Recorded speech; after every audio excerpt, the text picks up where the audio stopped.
Pernah nggak tetanggamu bilang gini, payudaramu kan kecil, ntar nanti menyusui dikit loh asimu, terus nanti tetemu kecil tuh asimu nggak banyak, tuh nggak bisa kau tuh menyusui, gagal, gagal. Terus kaunya mah insecure, nangis, galau. Akhirnya ya berantem sama suami, terus ngerasa, aduh aku nggak bisa menyusui bang, gimana? Nah itu akibat mama Jen di luar sana yang ngomongnya asal nyeblak aja, asal ngomong dan nggak mikirin nih jiwa mama-mama menyusui itu sensitif, rapuh gitu ya. Rasanya kok kayaknya ada kata-kata yang negatif itu yang keluar rasanya kayak hancur, lebur gitu. Harus agak lebay dikit ya mak ya. Mama pakai ini dulu lah, kacamata. Nah, kan udah jadi terang benderang. Nah, sebenarnya ini mama kasih tahu. Jadi nggak semua yang dibilang tetanggamu, yang dibilang handai taulanmu itu benar. Apalagi masalah menyusui. Ini masalah menyusui ini seolah-olah gampang, padahal sebenarnya enggak, ya. Nah, kadang-kadang si mama menyusui ini ngerasa langsung nggak percaya diri, ya. Ini topik yang hari ini kita bahas itu adalah si tete kecil. Nah, ada nggak yang tetenya sebesar mangga, ada yang sebesar kemiri gitu ya. Terus ada yang sebesar apa ya, yang buah pir gitu. Dan ada juga tete yang sebesar buah kelapa, sebesar semangka, sebesar pepaya. Nah, ternyata berdasarkan penelitian itu jenis payudara perempuan itu ada 25 jenis. Nah, apakah benar jreng jreng jreng jreng jreng si tete kecil itu nggak menghasilkan ASI yang banyak? Nih mama-mama menyusui dengerin ya. Jadi, ini mama kasih bocoran ya. Sebenarnya payudara baik yang kecil mau yang besar ya, faktor yang bisa buat ASI banyak itu bukan besar kecilnya. Ya, yang paling penting itu adalah jaringan atau kelenjar-kelenjar ASI yang ada di payudara.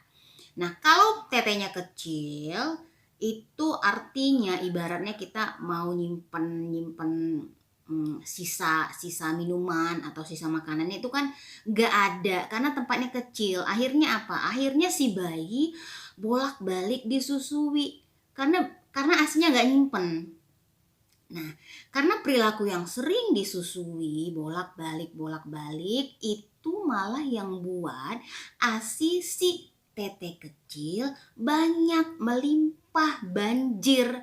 Nah, karena apa? Karena kelenjar ASInya udah banyak, terus perilaku sering menyusui sesering mungkin ataupun mungkin dia pumping sesering mungkin, itu mengakibatkan ASI yang keluar jadi makin banyak. Jadi kita harus tahu apa sih prinsip supaya ASI meluber, yaitu bayi sering disusui. Susuri mungkin. Nah, makin banyak disusui, makin ASInya melimpah. Makin gak kau susui mak bayimu, makin tersimpan, akhirnya diserap lah oleh tubuh. Akhirnya si payudara gak mau ngeluarin lagi. Dia mikir, orang gak ada yang minta kok. Ibarat kita dagang, jualan, kita udah nyediain nih stoknya banyak ya, tetapi kok nggak ada yang beli ya. Nah akhirnya males dong kita jualan lagi. Jadi prinsip menyusui itu, prinsip ASI banyak itu adalah supply and demand. Makin banyak dikeluarin, makin banyak diproduksi. Buka lagi ya mak kacamatanya. Dia karena pakai lampu ya, lampu jadi ada ijo-ijonya gitu di mata. Nah, gimana Mak Nande kalau misalnya si tetenya yang besar? Nah, kelebihannya si tete besar, tempat penyimpanannya banyak, tempat simpen sisa ASI yang gak habis diminum oleh si bayi itu banyak. Ya ibarat kita nampung air mandi lah. Kalau baknya itu kita buat besar, selesai kita mandi itu airnya masih ada. Tapi kalau embernya kita buat yang kecil, selesai mandi habis. Nanti diisi lagi baru bisa mandi lagi ya.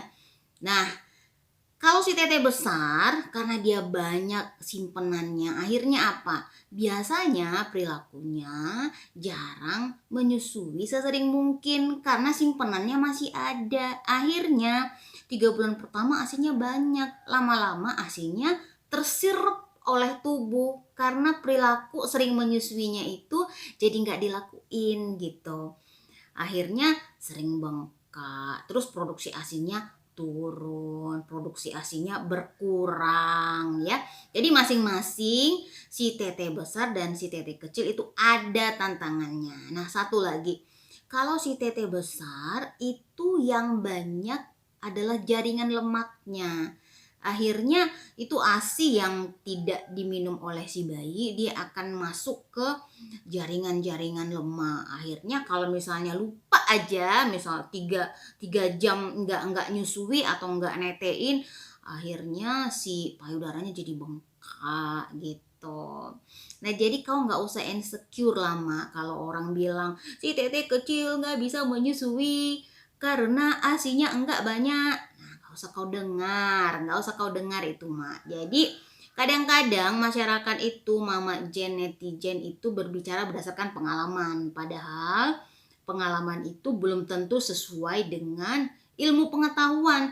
Jadi yang mama bicarain ini adalah ilmu pengetahuan. Nah, ini udah pernah mama share di Instagram @sekolahema. Jadi mama kalau mau lihat postingan mama bisa lihat Instagram ya, Instagram @sekolahema.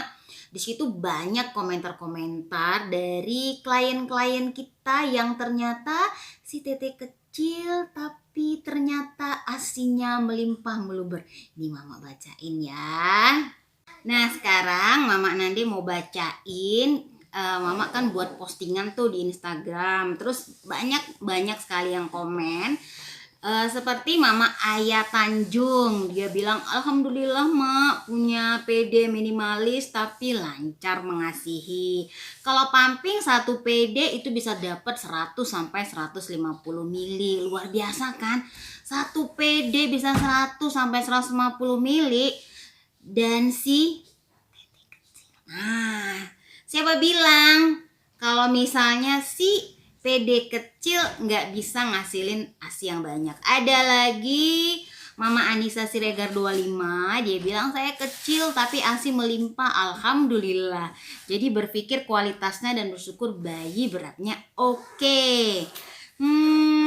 Mama Nindya Nova, dia bilang iya mak, dulu pas hamil aku mikirnya gitu, bakalan gak bisa kasih ASI karena kecil, apalagi pas di rumah sakit sama sekali gak keluar. Tapi alhamdulillah gitu aku di rumah, aku makan sayur-sayuran ya, agak dikit gitu ya. Sekarang ASIku jadi banyak, sampai sekarang anak udah 15 bulan, ASINya tetap lancar gitu. Nah ini lagi nih. Ini yang terakhir ya, Mama Oli Nenai Bahu. Emang hoax itu. Teteku sebiji kemiri aja lulus sampai 2 tahun lebih. Yang penting jangan stres. Sebiji kemiri. Oh wow, kemiri.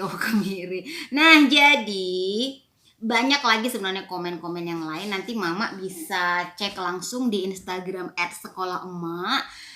Terus bisa juga komen di postingan YouTube Mama Nandi di Sekolah Emak. Nanti kita bakal ngobrol. Kalau Mama misalnya lagi senggang-senggang, Mama jawab deh pertanyaan kalian. Mudah-mudahan bermanfaat ya. Thank you. Assalamualaikum warahmatullahi wabarakatuh. Bye-bye.